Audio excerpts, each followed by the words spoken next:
اعوذ باللہ من الشیطان الرجیم بسم اللہ الرحمن الرحیم۔ ناظرین، میں اپنے طرف سے اور اپنے پوری ٹیم کی طرف سے آپ سب کے خدمت میں عید زہرہ کی مبارکباد پیش کرتا ہوں۔ آج ہم آپ کے سامنے حاضر ہوئے ہیں عید زہرہ سے متعلق ایک چھوٹا سی پروگرام لے کر، اور ہمارے ساتھ موجود ہے خطیب اہل بیت جناب مولانا سید علی حامد جعفری صاحب۔ میں اپنے پورے ٹیم کی طرف سے مولانا کا استقبال کرتا ہوں۔ آقا السلام علیکم۔ وعلیکم السلام۔ کیونکہ آج 8 ربیع الاول کا دن گزرا، الوداعی مجلس ہوئی، الوداعی ماتم ہوا، الوداعی نوحے پڑھے گئے، تو عید زہرہ سے متعلق سوال کرنے کے پہلے آقا کے سامنے اس سلسلے میں کچھ سوالات کرتا ہوں۔ آقا، آج کے نئے زمانے میں لوگ عزاداری امام حسین علیہ السلام کے متعلق نئے اعتراضات لے کر کھڑے ہوتے ہیں۔ لوگوں کا یہ کہنا ہے کہ 2 مہینہ 8 دن یہ رسم ہے اور یہ عین دین نہیں ہے، دین کا حصہ نہیں ہے۔ ناظرین کرام، السلام علیکم۔ جیسا کہ آپ نے پہلا سوال سنا، یہ سوال میں عرض کر دوں کہ میرے پاس کئی ٹیلی فون بھی آئے اور بہت سے نوجوان جو ملتے ہیں یا میرے درس میں ہوتے ہیں یا مختلف علاقوں میں ملتے ہیں، ان کے ذہنوں میں یہ سوالات بعض دوسرے لوگ ڈال رہے ہیں، یا ان میں سے کچھ خود ایسے ہیں جو یہ سوال رکھتے ہیں۔ دیکھیے، رسم وہ ہوتی ہے جو علاقائی ہو، اور رسم کا کوئی تعلق دین سے تب نہیں ہوگا جب کچھ نوجوانوں نے مل کے اسے ایجاد کر دیا ہو، کسی ایک خاص قبیلے نے کر دیا ہو، اور کسی انجمن یا کسی ادارے نے کر دیا ہو۔ نہ آیت میں اس کا کوئی ذکر ہو، نہ روایت میں کوئی ذکر ہو، نہ اہل بیت سے اس کا کوئی تعلق ہو، تو اسے ہم رسم کہتے ہیں۔ لیکن 2 مہینہ 8 دن یہ جو غم کا سلسلہ ہے، اس کا تعلق محمد اور آل محمد علیہ السلام سے ہے، اور اس کا تعلق قرآن مجید سے ہے۔ دیکھیے، ہم یہ جو غم مناتے ہیں اس کی ابتدا ہوتی ہے محرم سے۔ جیسے ہی عزادار محرم کا چاند دیکھتے ہیں، وہ عزاداری شروع کر دیتے ہیں، گریہ، ماتم، نوحہ، مجلس، امام پر لہو بہانا، یہ سلسلہ جاری رہتا ہے یہاں تک کہ عاشور کا دن، قیامت کا دن آتا ہے۔ اس دن یہ قیامت گزرنے کے بعد یہ سلسلہ ختم نہیں ہوتا، بلکہ اور آگے بڑھتا ہے، پھر اربعین آتی ہے، اور اس کے بعد یہ سلسلہ 8 ربیع الاول تک چلتا ہے۔ کیوں؟ کیونکہ عاشور کے دن جو کچھ گزر گیا وہ کوئی معمولی شہادت نہیں تھی۔ قرآن نے اسے ذبح عظیم کہا ہے سورہ صافات میں، تو ذبح عظیم کے لیے عظیم طرح سے یہ عزاداری ہونا چاہیے۔ اور محمد اور آل محمد علیہ السلام جنہوں نے یہ غم منایا، وہ کس طرح سے منایا، اسی طرح سے ہم اس غم کو مناتے ہیں۔ یعنی اگر ہم دیکھیں کہ امام حسین علیہ السلام کی شہادت کے فوراً بعد سرکار امام زین العابدین علیہ السلام، ام المصائب شہزادی زینب کبریٰ سلام اللہ علیہا، انہوں نے کب سوگ ختم کیا، کب لباس عزا اتارا، تو ہمیں تاریخ میں یہ ملتا ہے کہ انہوں نے 9 ربیع الاول کو لباس عزا اتارا تھا۔ لہٰذا ہم 2 مہینہ 8 دن غم مناتے ہیں، اور 9 ربیع الاول کو جب اہل بیت کی خوشی ہے تب ہم خوشی مناتے ہیں، کیونکہ اماموں کا یہ حکم ہے کہ اگر تم ہمارے ساتھ رہنا چاہتے ہو جنت میں، امام نے ریان ابن شبیب سے کہا، یا ابن شبیب ان شئت ان تکون مع درجاتنا فی الجنہ فاذن فی حزننا وافرح فی فرحنا۔ اگر تم چاہتے ہو اے شبیب کے بیٹے کہ تم جنت میں ہمارے ساتھ رہو، تو تمہیں چاہیے کہ ہمارے غم میں غم مناؤ اور ہماری خوشی میں خوشی مناؤ۔ تو یہ تو عزادار بہت عظیم کام کرتے ہیں، اسے رسم و رواج کہنا حماقت ہے۔ یہ تو اہل بیت علیہ السلام سے قربت کی ایک بہت بڑی علامت ہے، بہت بڑی نشانی ہے کہ مولا آپ کی وجہ سے نہ ہم کوئی رشتہ کریں گے، نہ کوئی شادی کریں گے، نہ کوئی بڑی خوشی کا کام کریں گے، اور پھر جیسے ہی محمد اور آل محمد کی خوشی آتی ہے، وہاں سے ہمارے یہاں 9 ربیع الاول سے شادیوں کا سلسلہ، رشتوں کا سلسلہ، دوسرے تمام بڑی خوشیوں کا سلسلہ شروع ہو جاتا ہے۔ اور ہم اس طرح اس کو جب لے کر چلتے ہیں تو اسے عین دین کہا جائے گا، رسم و رواج نہیں کہا جائے گا۔ اگر لوگ یہ بھی اعتراض کرتے ہیں کہ ہمیں امام حسین علیہ السلام کو الوداع نہیں کہنا چاہیے بلکہ ہمیں کہنا چاہیے لبیک یا حسین۔ ابھی کچھ دنوں پہلے ہمیں واٹس ایپ پہ ایک ویڈیو ملا، ایک پکچر ملا جس پہ حزب اللہ کے سپاہیوں کو دکھایا گیا ہے اور وہاں پر کسی نے ہندی میں لکھا ہے کہ ہم حزب اللہ کے سپاہی ہیں اور ہم الوداع یا حسین نہیں کہتے بلکہ ہم لبیک یا حسین کہتے ہیں۔ یہ سوال جو آپ نے کیا، اتفاق سے یہ سوال مجھ سے پہلے بھی ہو چکا ہے، اور اتفاق سے مجھے بھی کسی نے اس طرح کی ایک پکچر سینڈ کی تھی جس میں حزب اللہ کے کچھ سپاہیوں کو دکھایا گیا تھا، اور اس میں لکھا تھا، چونکہ ہندی میں لکھا تھا تو اس میں لکھا تھا کہ ہم لبیک یا حسین کہتے ہیں اور ہم کبھی الوداع یا حسین نہیں کہتے۔ گویا یہ تاثر، اور اس کے نیچے کمنٹس بھی تھے، تو گویا یہ تاثر دینے کی کوشش کی جا رہی کہ یہ جو عزادار الوداعی نوحہ پڑھتے ہیں، الوداعی مجلس کرتے ہیں، الوداعی ماتم کرتے ہیں، تو نعوذ باللہ کہیں یہ لبیک یا حسین کے خلاف ہیں یا یہ غلط کام کر رہے ہیں الوداع کہہ کے۔ دیکھیے اس کو سمجھنا چاہیے۔ پہلی بات تو میں یہ بتا دوں کہ حزب اللہ جو ہے وہ خالی حزب اللہ لبنان کے وہ سپاہی نہیں ہیں، وہ گروہ نہیں ہیں، بلکہ حزب اللہ سارے شیعہ اور سارے عزادار ہیں۔ کیسے؟ میرے پاس دلیل ہے قرآن سے۔ قرآن مجید میں سورہ مائدہ میں اللہ ارشاد فرما رہا ہے، بسم اللہ الرحمن الرحیم، وَمَن يَتَوَلَّ اللَّهَ وَرَسُولَهُ وَالَّذِينَ آمَنُوا فَإِنَّ حِزْبَ اللَّهِ هُمُ الْغَالِبُونَ، جس کے معنی یہ ہے کہ جو اللہ کو دوست رکھے اور اس کے رسول کو دوست رکھے اور صاحبان ایمان کو دوست رکھے، تو یہ حزب اللہ ہے جو ہمیشہ غالب رہے گا۔ اس کی تفسیر میں معصوم نے ارشاد فرمایا کہ حزب اللہ کیا ہے؟ حضرت علی ابن ابی طالب علیہ السلام اور ہمارے شیعہ۔ حزب اللہ ہوا علی ابن ابی طالب و شیعتنا، علی ابن ابی طالب علیہ السلام ہمارے شیعہ حزب اللہ۔ اس کا مطلب سارے شیعہ جو ولایت پر قائم ہیں، عزاداری پر قائم ہیں، مولا کے چاہنے والے ہیں، وہ حزب اللہ ہیں۔ تو اصل حزب اللہ مولا کائنات کی ہے، یا اس دور میں اگر آپ حزب اللہ کہیں تو سرکار امام زمانہ کی ہے، یہ چاردہ معصومین کی حزب اللہ ہے۔ تو حزب اللہ جو ہے وہ وہی کرے گی جو ائمہ نے کیا۔ یہ جو الوداعی نوحہ پڑھا جا رہا ہے، یہ الوداع کہا جا رہا ہے، یہ لبیک کے خلاف نہیں کہا جا رہا ہے۔ آپ جب زیارتوں کے لیے جاتے ہیں تو وہاں جب آپ جاتے ہیں زیارتوں میں، جب آپ زیارت وداع پڑھتے ہیں تو رخصت ہوتے ہیں نا آپ، تو زیارت وداع جب آپ پڑھ سکتے ہیں تو پھر آپ 2 مہینہ 8 دن جب آپ نے غم منایا، اور اس کے بعد چونکہ آپ خوشیوں کا سلسلہ شروع ہو رہا ہے، اب کے بعد اس طرح سے غم کا سلسلہ شروع ہوگا اگلے محرم کے چاند تک۔ درمیان میں یقیناً شہادت کی تاریخوں میں آپ شہادت کا غم منائیں گے، لیکن 1 دن یا 3 دن یا 5 دن یا 10 دن، لیکن جس طرح سے 2 مہینہ 8 دن آپ نے عزاداری کی وہ پھر آپ اگلے سال کریں گے۔ تو لہٰذا اس طرح سے جو فرش عزا 2 مہینہ 8 دن بچھا تھا، جہاں بعض امام بارگاہوں میں بعض جگہوں پر 2 مہینہ 8 دن علم لگا تھا، کہیں 2 مہینہ 8 دن سبیل لگی تھی، تو چونکہ اسے بڑھا دیا جا رہا ہے اگلے سال کے لیے، تو لہٰذا یہ الوداعی نوحہ پڑھا جاتا ہے، الوداع کہا جاتا ہے نا۔ یہ گویا لبیک کے خلاف نہیں ہے۔ اور زیارت وداع میں جو ہم کہتے ہیں کہ مولا ہم آپ سے رخصت ہو رہے ہیں، تو اسی طرح سے ہم یہاں پر بھی مولا سے کہتے ہیں کہ مولا ہم آپ سے رخصت ہو رہے ہیں، اس کا مطلب یہ لبیک کے خلاف نہیں ہے۔ اگر آپ نے جو زیارت وداع کی بات کہی یہاں پر، یہ زیارت وداع اس وقت پڑھی جاتی ہے جب ہم مولا کی ذریعے سے ودا لیتے ہیں، یہاں تو ہم خود مولا کو الوداع کہہ رہے ہیں۔ بالکل صحیح کہا آپ نے، ہم ذریعے سے جدا ہو رہے ہیں، تو جب ذریعے سے جدا ہو رہے ہیں تو ہمیں کہنا چاہیے کہ مولا میں آپ کی ذریعے سے جدا ہو رہا ہوں۔ لیکن آپ یہ دیکھیں گے کہ زیارت وداع میں جو جملہ ہے، مثال کے طور پر علامہ مجلسی علیہ الرحمہ نے جو سرکار امیر المومنین علیہ السلام کی زیارت وداع لکھی ہے، اس میں یہ لکھا ہے وَدَّعُکَ یا مولایا یا امیر المومنین وداع محزون بالقلب،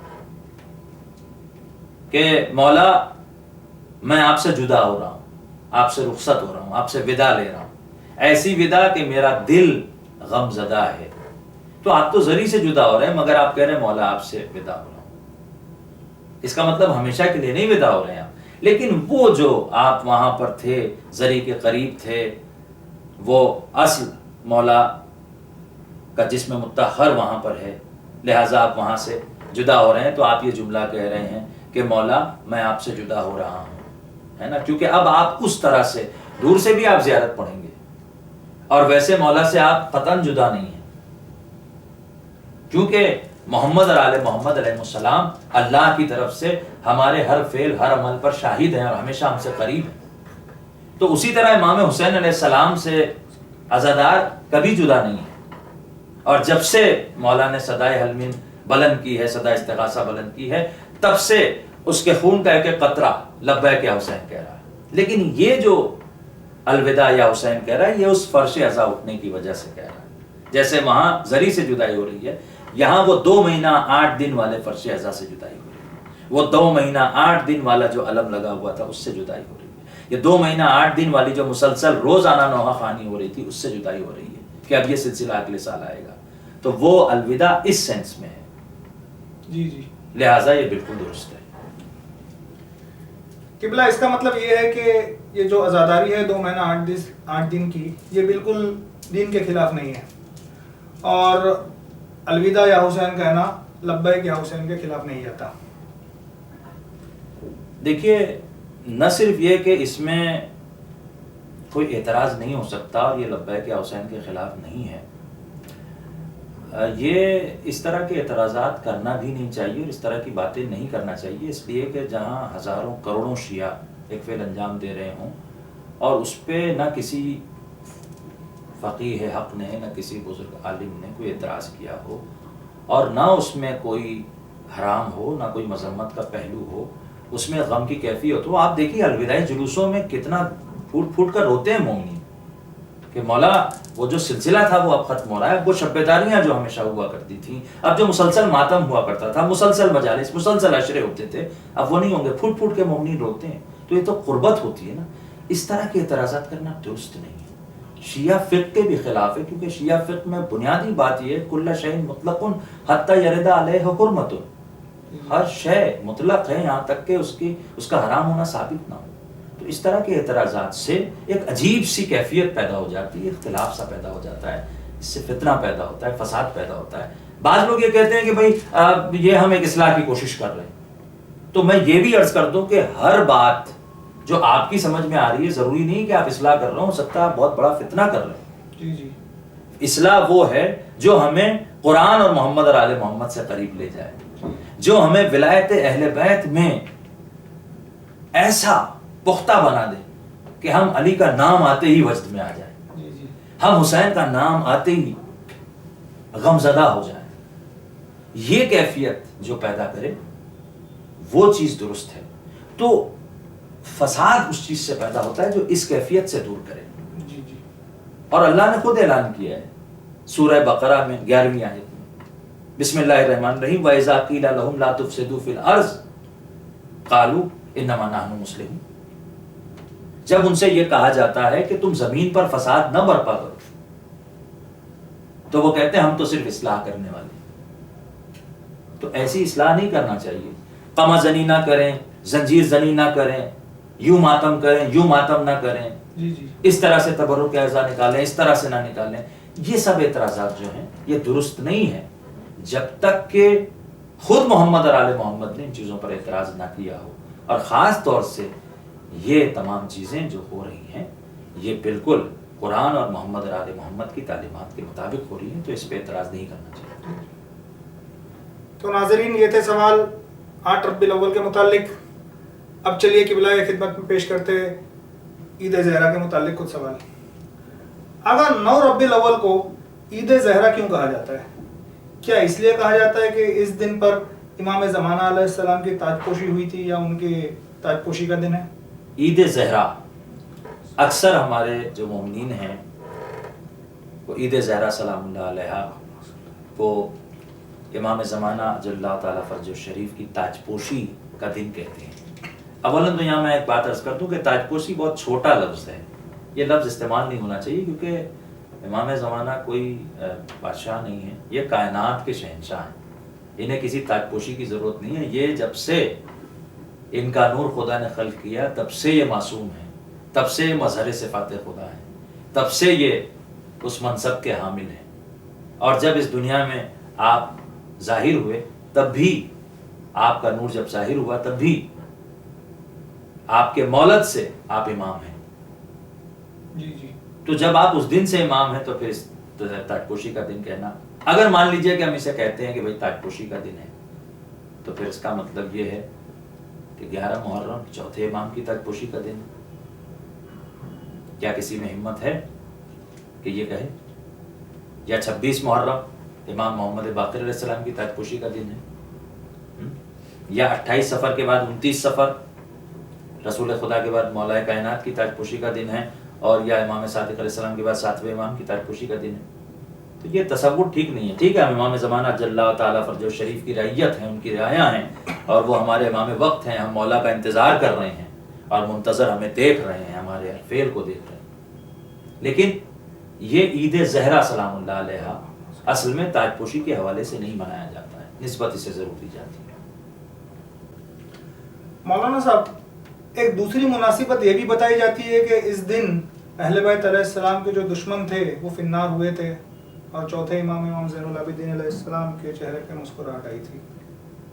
جی آپ نے بالکل درست فرمایا. اور جناب مختار علیہ السلام انہوں نے اہل بیت کے تمام دشمنوں کو فنار کیا. خولی کو، حسین بن نمیر کو، شمر کو، حرملہ کو، قریب قریب تاریخوں میں. اور خاص طور سے 9 ربیع الاول کو جب عمر ابن سعد کا سر آیا ہے تو اس ملعون کے سر کو دیکھ کے امام متمسم ہوئے اور آپ نے جناب مختار کے لیے دعا فرمائی، رحمت کی، اور آپ مسکرائے بھی، اور آپ نے اہل خانہ سے، شہزادیوں سے کہا کہ اب سوگ کا سلسلہ بڑھا دیں. تو لہٰذا اس دن ہم بھی اپنے گھر میں عزا کا لباس اتارتے ہیں اور اس دن خوشی مناتے ہیں. ایک نسبت یہ ضرور ہے اور بہت اہم نسبت ہے اور صحیح نسبت ہے. لیکن یہ بھی غور کرنے کی بات ہے کہ پھر تو اس کا نام عید سرکار زین العابدین علیہ السلام ہونا چاہیے، جو کہ ہے. اسے عید جناب شہزادی زینب کبریٰ سلام اللہ علیہ ہونا چاہیے، جو کہ ہے. لیکن اس کا نام عید زہرا کیوں ہے؟ عید زہرا سلام اللہ علیہ اس کا نام ہے، اس کا مطلب اور بھی کوئی معاملہ ہے. جی آقا بڑی اچھی بات بتائی آپ نے، آج تک ہم نے کبھی اس بات پر غور نہیں کیا. جی تو ابھی بتائیے کہ کیا بات ہے، اسے عید زہرا کیوں کہا جاتا ہے؟ دیکھیے عید زہرا یقیناً جس دن سرکار زین العابدین علیہ السلام خوش ہوئے، شہزادیاں خوش ہوئیں، امام حسین علیہ السلام کے سارے قاتل قتل ہو گئے، اور خاص طور سے جو لشکر کا سردار تھا عمر ابن سعد ملعون وہ بھی واصل جہنم ہوا. تو اس حوالے سے شہزادی زہرا سلام اللہ علیہ، شہزادی کونین بھی خوش ہیں. لیکن عید زہرا کو عید زہرا اس لیے کہا جاتا ہے چونکہ 9 ربیع الاول کو خود شہزادی کونین حضرت فاطمۃ الزہرا سلام اللہ علیہا کا قاتل بھی، ان کا دشمن بھی واصل جہنم ہوا. اس لیے اس کو عید زہرا کہا جاتا ہے، چونکہ 9 ربیع الاول کو شہزادی کونین کا قاتل واصل جہنم. تو آقا کہ شیعوں نے اس عید کا نام عید زہرا رکھا ہے کہ محمد اور آل محمد علیہ السلام نے اس طرف کو اشارہ کیا ہے؟ یہ جو آپ نے سوال کیا یہ بہت اہم سوال ہے. اس عید کا نام شیعوں نے نہیں بلکہ محمد اور آل محمد علیہ السلام نے خود اس کی جانب اشارہ کیا. یہاں تک ایک روایت ملتی ہے کہ امام حسن عسکری علیہ السلام کا ایک صحابی ایک مرتبہ 9 ربیع الاول کو آپ کی خدمت میں حاضر ہوا تو اس نے دیکھا کہ مولا اس دن خاص اہتمام کر رہے ہیں، غذا کا اور خوشی کا اظہار فرما رہے ہیں اور دعائیں خاص پڑھ رہے ہیں. تو اس نے مولا سے پوچھا کہ مولا آج کیا کوئی خاص دن ہے؟ انہوں نے کہا ہاں آج 9 ربیع الاول ہے. وہ متوجہ ہوا.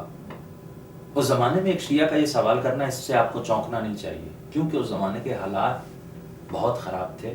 امام لشکر کے درمیان نگرانی میں رہتے تھے، اور یہ شیعہ ممکن ہے ایسا شیعہ ہو کہ جو شیعت کو پوری طرح سے اس طرح سے نہ جانتا ہو، امام سے اتنی قربت نہ رکھتا ہو، لہٰذا اس کے نزدیک یہ ایک نئی چیز تھی.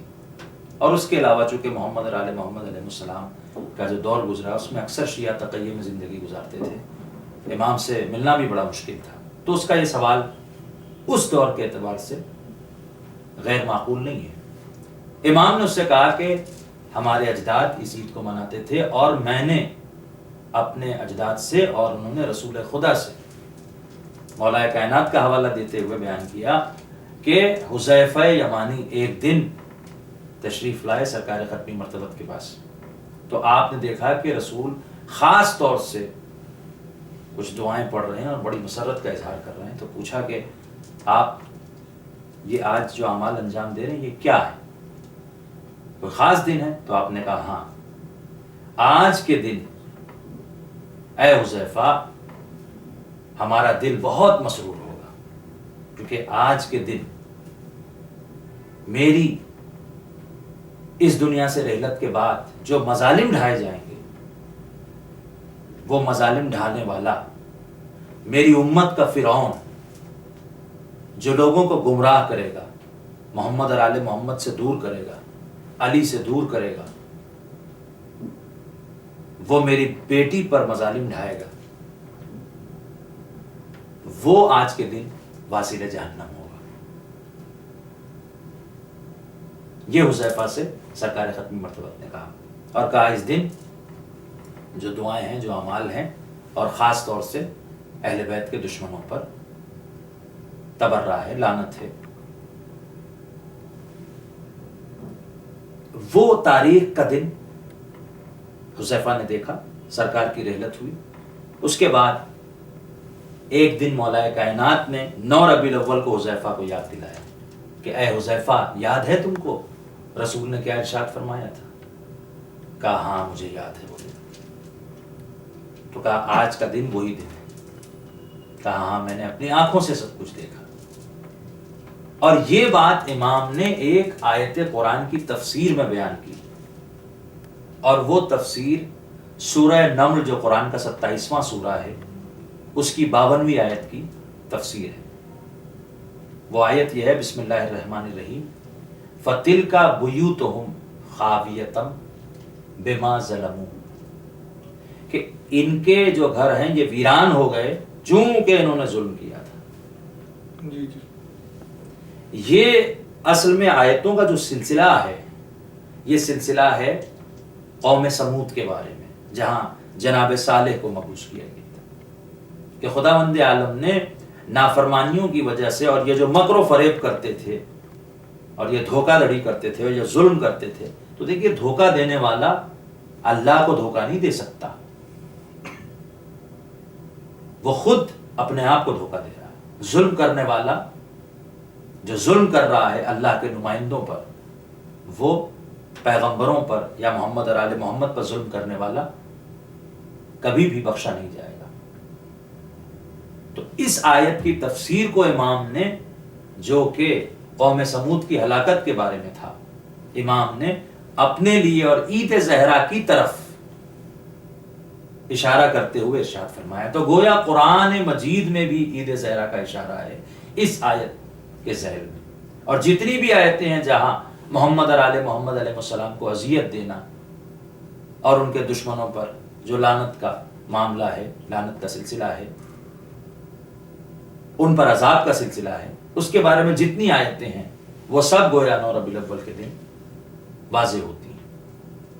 اس دن عید زہرا ہے، چونکہ جناب زہرا سلام اللہ علیہ کا قاتل واصل جہنم ہوا، لہٰذا محمد اور آل محمد علیہ السلام میں سے رسول خدا، مولا کائنات، امام حسن عسکری علیہ السلام، 3 معصوم شخصیتوں سے جب علامہ مجلسی جیسے محقق نے روایت کیا ہے، تو یقیناً ہمیں ماننا ہوگا کہ اس کا تعلق کسی رسم و رواج سے نہیں ہے، بلکہ یہ دین محمد اور آل محمد کا، مکتب اہل بیت کا، اہل بیت کے سچے چاہنے والے شیعوں کا خاص ایک دن ہے، اور اس دن کو بہت بابرکت مانا گیا ہے۔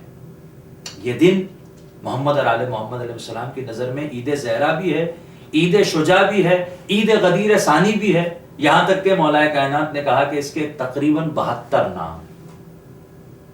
تو یہ بہت عظیم عید ہے جس کو ہم نے نام نہیں دیا، شیعوں نے نام نہیں دیا، خود محمد اور آل محمد علیہ السلام نے اس کی طرف اشارہ فرمایا۔ آگا آج کے پولیٹیکل زمانے میں کچھ سوفسٹیکیٹڈ اور پڑھے لکھے لوگ کچھ پولیٹیکلی موٹیویٹڈ اور سوفسٹیکیٹڈ اعتراض یہ کرتے ہیں کہ اتحاد بین المسلمین کے خاطر ہمیں تبرہ نہیں کرنا چاہیے۔ دیکھیے، یہ عید زہرا کے موقع پر یہ سوال جو آپ نے کیا بالکل درست ہے، کیونکہ عید زہرا میں اہل بیت کے دشمنوں پر، ان کے قاتلوں پر لعنت بھیجی جاتی ہے، تبرہ کیا جاتا ہے اور ان کا پتلا بھی جلایا جاتا ہے۔ تو اس پر بعض لوگ یہ اعتراض کرتے ہیں کہ بھائی اس دور کی سیاسی ضرورت یہ ہے کہ اتحاد بین المسلمین کیا جائے۔ ہم اتحاد کے خلاف نہیں ہیں، بے شک اتحاد کیا جائے، مگر بین المسلمین ہی کیوں؟ صرف مسلمانوں میں اتحاد کیوں کیا جائے؟ یہ ہندوستان ہے، ہندوستان میں پولیٹیکلی تو ہمیں اپنے ہندو بھائیوں کے ساتھ بھی متحد ہو کر رہنا چاہیے، ہمیں اپنے عیسائی بھائیوں کے ساتھ بھی متحد ہو کر رہنا چاہیے، ہمیں بدھ مذہب کے ماننے والوں کے ساتھ، یہودیوں کے ساتھ بھی پولیٹیکلی تو متحد سب کے ساتھ ہو کر رہنا چاہیے۔ سارے انسانوں میں اتحاد کیوں نہیں؟ اور رہ گئی بات اتحاد بین المسلمین کی، تو ہمیں یہ دیکھنا ہوگا کہ قرآن نے پیغام اتحاد جب دیا ہے تو کس رخ سے دیا ہے۔ قرآن میں سورہ حجرات میں اللہ ارشاد فرما رہا ہے، بسم اللہ الرحمن الرحیم، انما المومنون اخوہ، جہاں تک بھائی چارے کی بات ہے تو مومنین آپس میں بھائی بھائی ہیں، اور ہر صاحب ایمان جانتا ہے کہ ایمان کی شرط ہے ولایت کل ایمان، حضرت مولائے کائنات علی ابن ابی طالب علیہ السلام۔ اور اگر یہ ولایت نہیں ہے تو اسلام ہو سکتا ہے، آدمی مسلمان کہلا سکتا ہے، لیکن صاحب ایمان ہونے کے لیے، مومن ہونے کے لیے ہمارے مکتب فکر میں، مکتب اہل بیت میں شرط ولایت سرکار امیر المومنین ہے۔ تو ایک تو سورہ حجرات میں قید ہے بھائی چارے کے لیے، مومن ہونے کی۔ دوسری بات یہ ہے کہ جہاں پر اتحاد کی بات اللہ نے کی ہے، خود قرآن کی آیت ہے سورہ آل عمران کی آیت نمبر 103، بسم اللہ الرحمن الرحیم، وَاعْتَصِمُوا بِحَبْلِ اللَّهِ جَمِيعًا وَلَا تَفَرَّقُوا، تم سب کے سب اللہ کی رسی کو مضبوطی سے پکڑ لو اور آپس میں اختلاف نہ کرو، تفرقہ نہ کرو، فرقہ بندی نہ کرو۔ تو اگر ہمیں مان لیجئے مسلمانوں کے ہی سارے فرقوں کو متحد کرنا ہے تو اللہ نے شرط یہ لگائی ہے کہ حبل اللہ کو مضبوطی سے تھامو۔ تو اب ہمیں یہ دیکھنا ہوگا کہ حبل اللہ کیا ہے۔ اس آیت کی تفسیر کوئی اپنی مرضی سے نہیں کر سکتا۔ معصومین علیہ السلام نے ارشاد فرمایا ہے، نحن حبل اللہ، ہم اللہ کی رسی ہیں۔ اور واضح کرنے کے لیے ایک اور آیت بھی ہے قرآن میں، اسی سورہ آل عمران کی آیت نمبر 112، جس میں اللہ سبحانہ وتعالی ارشاد فرماتا ہے، ضربت علیہم الذلۃ اینما ثقفوا الا بحبل من اللہ وحبل من الناس، کہ ان پر ذلت لازم ہے چاہے جہاں ہو، مگر یہ کہ وہ اللہ کی رسی کو تھامے جو اللہ کی طرف سے ہے، اور ایک رسی جو انسانوں میں اللہ نے رکھی ہے وہ رسی۔ تو اگر کسی کو ڈاؤٹ ہے پہلی آیت جو 103 ہے سورہ آل عمران کی، اگر اس پہ کوئی کسی شک بھی کرتا ہے کہ یہ حبل اللہ، تو قرآن بھی تو حبل اللہ ہے۔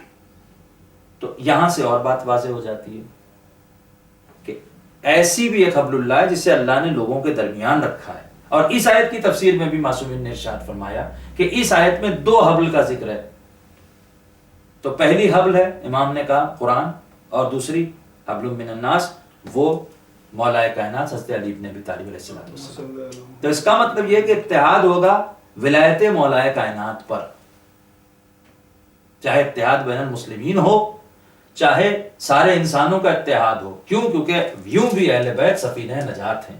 جی جی، سفینہ نجات اس طرح سے ہیں کہ سرکار نے کہا کہ میرے اہل بیت کی مثال سفینہ نوح کی ہے۔ میرا عنوان وہ نہیں ہے، میں پوری حدیث بیان کر کے، اس کا ترجمہ بیان کر کے تفصیل نہیں بیان کرنا چاہتا، صرف ایک نقطہ جس کی طرف متوجہ کرنا چاہتا ہوں کہ یہ دنیا جو ہے وہ پولیٹیکل سسٹم کے لیے یا اتحاد کے لیے یا کسی کو قتل کرنے کے لیے چند لوگوں کے مل کر دوسری قوم کو مارنے کے لیے نہیں ہے۔ یہ ایک امتحان ہے، یہاں پر اللہ نے کچھ ڈیوائن پرنسپلز نازل کیے ہیں، اور یہ دور ہے محمد اور آل محمد علیہ السلام کا دور، سرکار امام زمانہ کا دور۔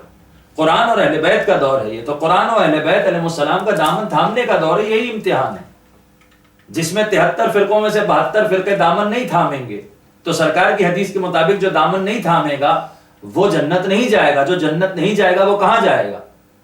تو سرکار نے کہا کلہم فی النار الا واحدہ، وہ نار کی طرف جائے گا سوائے ایک کے. تو جو نور کو مانے گا وہ نور کے ساتھ جنت میں جائے گا، اور جو نور کو چھوڑ دے گا وہ نار میں جائے گا. تو ہم کیا کہنا چاہ رہے ہیں کہ نور کو ماننے والا نار والوں سے ہاتھ ملا لے. بھائی امتحان ہو رہا ہے، جس کو جس راستے پہ چلنا ہے، لا اکراہ فی الدین، کوئی جبر نہیں ہے. اپنے اپنے راستے پر چلیں. یہودی اپنے راستے پر چلیں اگر اسلام کو نہیں قبول کرتے، عیسائی اپنے راستے پر چلیں اگر اسلام کو نہیں قبول کرتے. اسی طرح مسلمانوں میں جو فرقے ہیں اگر وہ نہیں قبول کرتے ولایت سرکار امیر المومنین علیہ الصلوۃ والسلام کو، یا جو دوسرے الگ الگ ان کے نظریات ہیں، جس کا جو نظریہ ہے وہ مانے. یہ امتحان ہے خدا کی طرف سے. اہل بیت سفینہ نجات ہے. سرکار نے کہا کہ اہل بیت ایسا سفینہ نجات ہے جو حضرت نوح کے سفینے کی طرح ہے. من رکبہا نجا ومن تخلف عنہا غرق وہا. جو اس میں سوار ہو گیا وہ نجات پا جائے گا، جو اس سے دور رہا وہ ہلاک ہو جائے گا، غرق ہو جائے گا. تو اگر واقعی ہم اہل بیت کے ماننے والے ہیں تو الہی تحریک اتحاد یہ ہوگی کہ ہم سب کو سفینہ نجات میں بلائیں. ہم سفینہ نجات میں سوار ہیں اور ڈوبنے والے سے ہم ہاتھ ملا رہے ہیں. کیا یہ درست ہے؟ کوئی دوسرا مسلمان فرقہ مثال کے طور پر یہ کہتا ہو کہ نہیں ہم صاحب نجات ہیں، تو ٹھیک ہے، پھر وہ نجات پا رہا ہے، اسے چاہیے کہ سب کو اپنی طرف بلائے. معاملہ یہاں نجات کا ہے. یہ دنیا رہنے کے لیے نہیں خلق ہوئی ہے، حکومت و بادشاہت کے لیے نہیں خلق ہوئی ہے کہ ہم سب لوگ مل کر اور کچھ اور لوگوں سے مقابلہ کریں اور پوری دنیا میں ہم سب مل کر کوئی حکومت قائم کریں. نہیں، سرکار امام زمانہ اجل اللہ تعالیٰ فرج شریف کی غیبت کا دور ہے اور آپ تشریف لانے والے ہیں. تو لہٰذا اس طرح کی تحریکیں جو ہیں اس کے بارے میں خود فقہا میں، مراجع میں بڑی بحث ہے، بڑی گفتگو ہے، اور آخرت کے نظریے سے تو بالکل غلط ہے. کسی امام معصوم نے اس طرح کی تحریک نہیں چلائی. ہاں، جہاں پر لوگوں کو نقصان نہیں پہنچانا، ان کو بلا وجہ قتل نہیں کرنا، اس کے سلسلے میں سب کی طرف سے حکم ہے. اب رہ گئی بات تبرہ کی. تبرہ ہوتا کس پر ہے؟ کیا تبرہ ہم اپنے ذاتی دشمن پر کر رہے ہیں؟ آج ہر آدمی جو تبرہ کی مخالفت کر رہا ہے، ہم دیکھتے ہیں اپنے ذاتی دشمن کو تو وہ چھوڑتا نہیں. اس کے خلاف پیپر میں بھی آرٹیکل دے گا، اس پر مقدمہ بھی کر دے گا، اس کو برا بھلا بھی کہے گا، یہاں تک کہ اخلاق کی حدود کو پار کر کے گالی گلوچ بھی کرے گا. لیکن جب بات اہل بیت علیہ السلام کے دشمنوں کی آئے گی تو طرح طرح کی شکوک و شبہات پیدا کرے گا. بھئی اگر قرآن کو ماننا ہے تو پوری طرح سے مانے، اہل بیت کے مکتب فکر کو ماننا ہے تو پوری طرح سے مانے. جہاں تولا ہے وہاں تبرہ بھی ہے، بلکہ تبرہ نہیں ہے تو تولا بھی نہیں ہے. کلمے میں آپ نے کہا اللہ ربی تو آپ موحد نہیں ہوئے. آپ کو کہنا ہوگا لا الہ الا اللہ، کوئی خدا نہیں ہے سوائے اللہ کے. تو اسی طرح جب آپ اہل بیت کو مانیں گے تو پھر آپ ان کے دشمنوں یا ان کے دشمنوں کے ماننے والے کوئی بھی ہوں یا اللہ کے دشمن،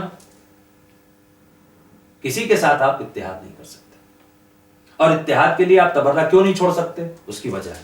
اس کی وجہ یہ ہے کہ خود سورہ بقرہ میں اللہ یہ ارشاد فرما رہا ہے، سورہ بقرہ چیپٹر 2 آیت نمبر 159 159. بسم اللہ الرحمن الرحیم. ان الذین یکتمون ما انزلنا من البینات والہدی من بعد ما بیناہ للناس فی الکتاب اولئک یلعنہم اللہ ویلعنہم اللاعنون. کہ بے شک وہ لوگ، ان الذین یکتمون، بے شک وہ لوگ جو چھپاتے ہیں، ما انزلنا، جو کچھ ہم نے نازل کیا. اب اس کو ملا دیجئے غدیر سے، ما انزل الیک من ربک، جو ہم نے نازل کیا اس کو پہنچا دو. تو سرکار نے پہنچا دیا، زبانی بھی پہنچا دیا، دکھا بھی دیا. لیکن اللہ کہہ رہا ہے ان الذین یکتمون ما انزلنا من البینات والہدی، بینات اور ہدا. تو بینات اور ہدا کیا ہیں؟ ائمہ معصومین نے تفسیر کی ہے، اس سے مراد ہم محمد اور آل محمد علیہ السلام کی امامت و ولایت ہے. من بعد ما بیناہ للناس فی الکتاب، جبکہ یہ کتاب میں بالکل واضح کر دی گئی تھی. چاہے آپ یا یہ رسول بلغ کی آیت لیں، چاہے آپ الیوم اکملت کی آیت لیں، چاہے آپ سرکار ختمی مرتبت سے اللہ کہہ رہا ہے فَإِذَا فَرَغْتَ فَانْصَبْ، کہ جب آپ اپنے امور رسالت سے فارغ ہو جائیں تو آپ نصب کر دیں، بنا دیں اپنے بعد وارث کو، امام کو ولی کا اعلان کر دیں.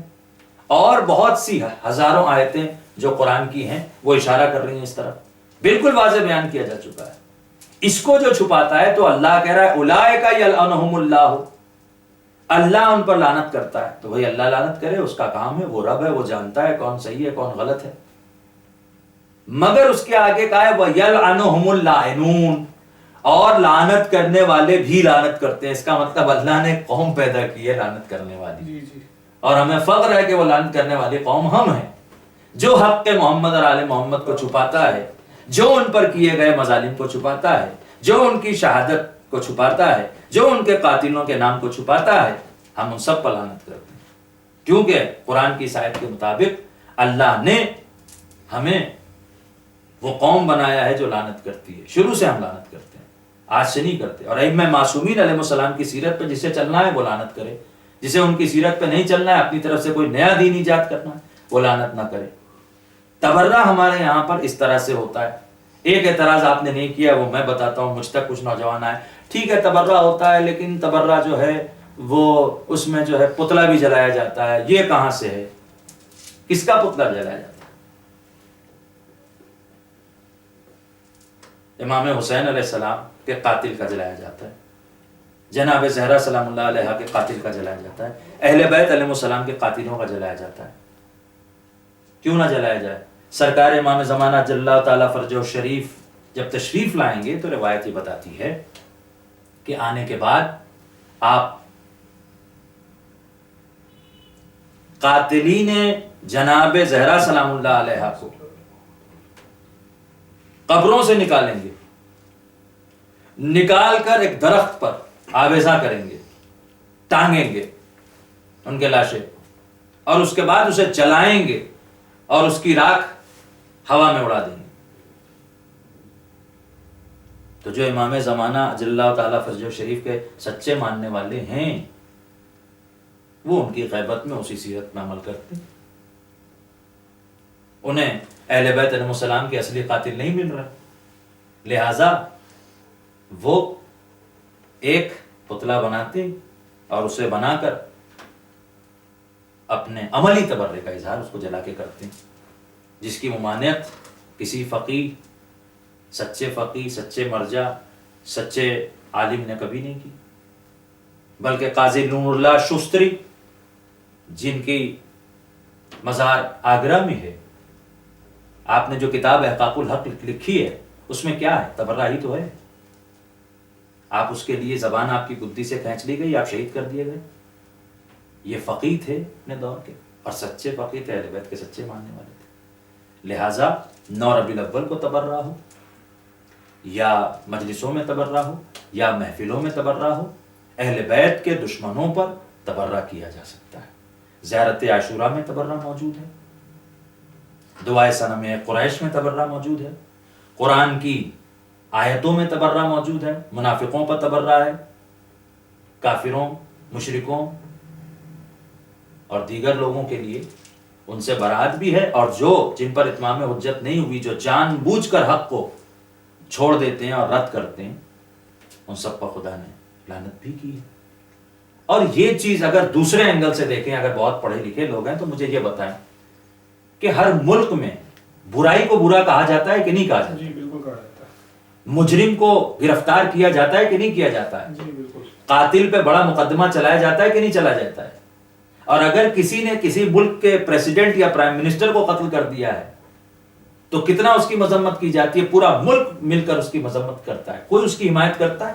نہیں کرتا ہے. یہ بھی مظلومیت اہل بیت ہے کہ کائنات جن کے صدقے میں پیدا ہوئی ان کے قاتلوں پر تبرہ کیا جا رہا ہے، اور کچھ لوگ جو دعویٰ کرتے ہیں کہ ہم ان کے ماننے والے ہیں وہ اعتراض کر رہے ہیں تبرہ کیوں کیا جا رہا ہے. تو تبرہ ہونا چاہیے. بہرحال چونکہ یہ 9 ربیع الاول کی محفل تھی، میرے خیال سے سوالات کافی ہو چکے ہیں. اور کوئی سوال آپ کے ذہن میں اس سلسلے میں؟ جی نہیں آگا. تو اگر اور کوئی سوال نہیں ہے تو میں بس ناظرین سے کہوں گا کہ آپ حضرات خوش رہیں، شاد رہیں، آباد رہیں، جئیں جب تک علی چاہیں، جئیں جب تک زہرا چاہیں، جئیں جب تک امام زمانہ چاہیں، جئیں جب تک خدا چاہیں. دنیا اور آخرت میں کامیاب رہیں، محمد اور آل محمد کی ولایت پر، ان کی عذاب پر اور ان کے دشمنوں پر، تبرہ پر قائم رہیں تاکہ حضرت قائم کے لشکر میں شامل ہو سکیں۔ وآخر دعوانا ان الحمدللہ رب العالمین۔